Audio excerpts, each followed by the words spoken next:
So we're on another project. We are in a garage.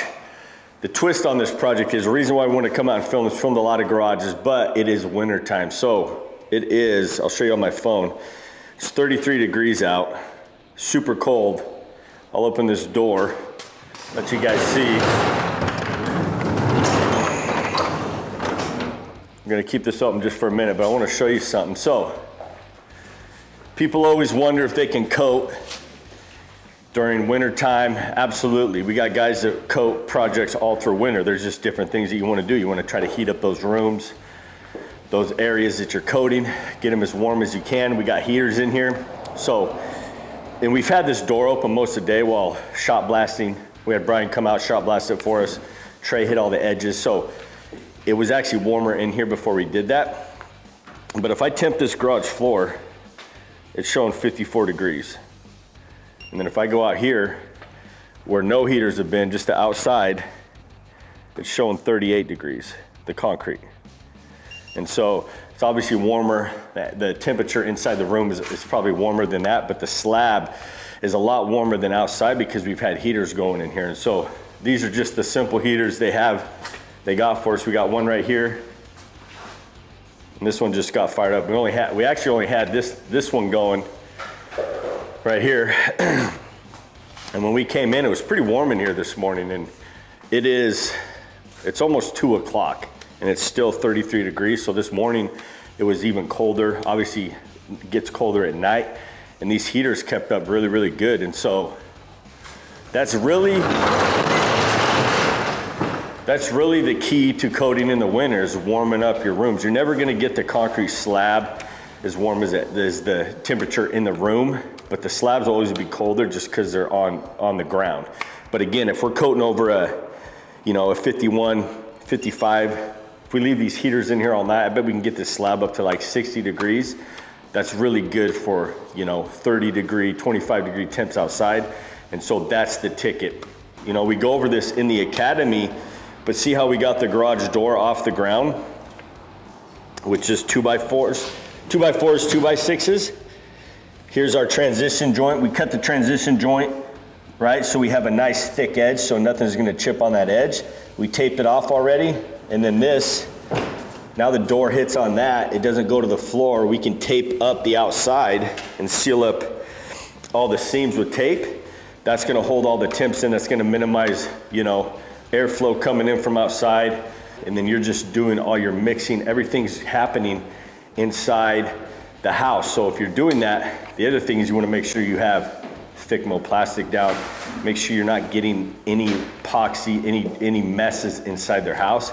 We're gonna get going. This is pretty jacked up floor when we showed up, pretty nasty looking. Brian shot blasted. It looks like almost like new. It looks so much better just now from shot blasting.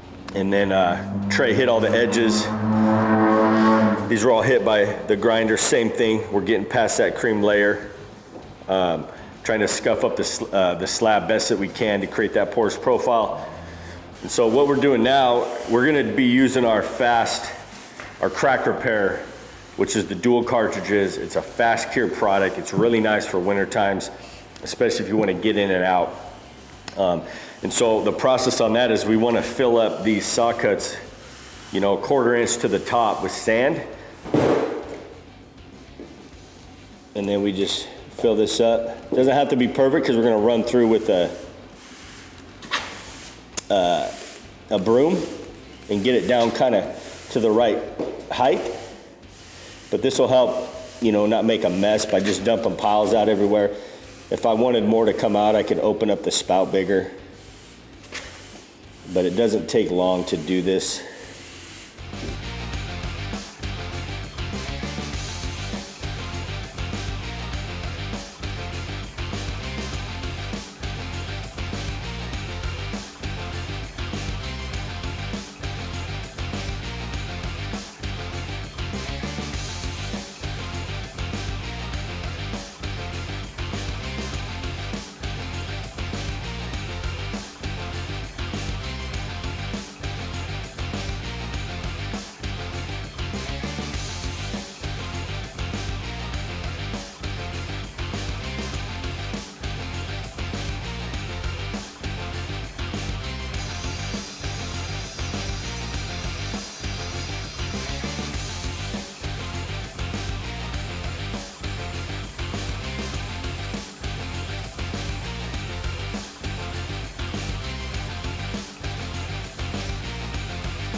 Everything's been grinded, prepped, floor's dialed. Trey's getting ready to mix the primers right now. He's actually mixing the primer right now. We're gonna be doing our midnight flake colors. We have some really cool flake colors. We'll throw those up. On the screen for you. We did a big area in the warehouse, a bunch of different flakes. Got some really cool footage of it, all of our new flake colors. So we have about 20 different flake colors. And they picked one of our old ones, which is our midnight. Just because of the gray walls, they wanted a kind of a darker floor. So that's what we're gonna be doing on this floor. And so we're gonna just dump the primer out in beads and roll it. It's a lot faster than dipping and rolling. Paintbrush our edges. We're gonna put fans on, kind of speed up the drying process of the primer. And then we're gonna go into putting epoxy down, flaking it. We'll come back tomorrow, clean all the flake, put the polyaspartic coat down.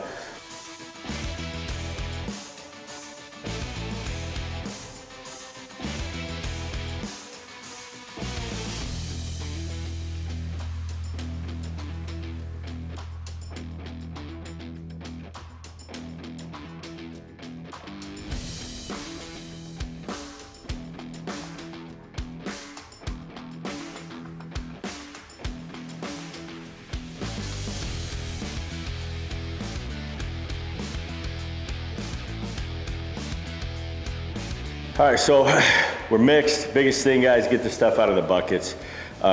So what I'm doing is I'm just pouring big beads down. And then when you guys squeegee it, always go across the opposite direction. He pours product, he'll start to run out.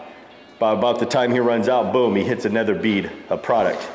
He starts pulling, starts to run out, boom, hits another bead of product, and so on. If you guys go the same way that the bead was poured, you're gonna wind up pushing too much product. You're gonna wind up having big old thick piles everywhere.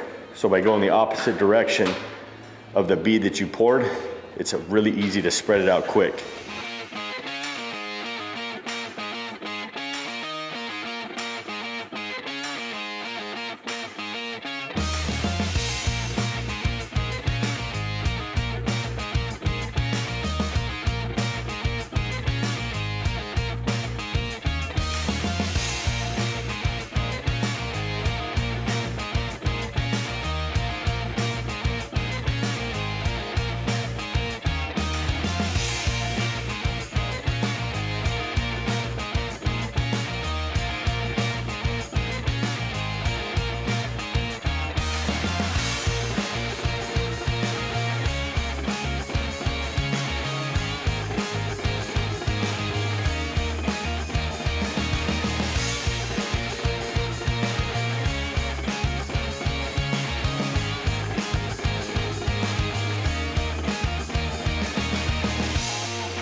So it's polyaspartic time, the final coat of this project. Before we start, I want to have them throw up all of our flake color combos, and I want you guys to look at those, comment below which one you like the best, and whatever one we get the most, I'm going to try to make sure we do that color combo on the next project.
About to finish up another Leggari Academy project. If you guys haven't heard about it, go to leggariacademy.com. We'll throw some stuff up on the screen. We filmed this project and we show you everything you need to know about coating in freezing temperatures.